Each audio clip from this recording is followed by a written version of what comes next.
In front of me is OPPO A6x, and today I would like to show you how you can connect it using Bluetooth.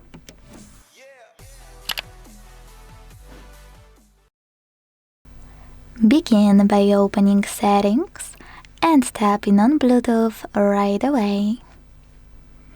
Now to activate it, use this switcher at the top right corner and wait for available devices to show. When they do, tap on the one you wanna connect to.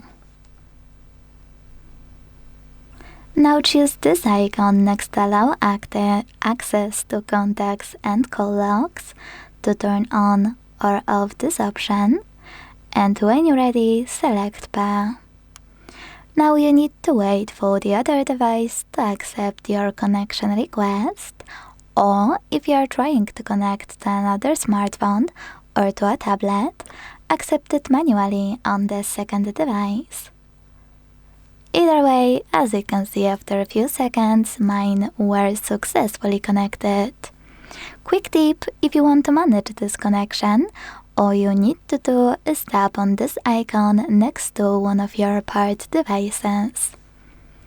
Then check out all of those options, and if you wish to forget this device, tap on unpair. Thanks so much for watching. If you enjoyed this video, leave a like, comment and subscribe. Bye!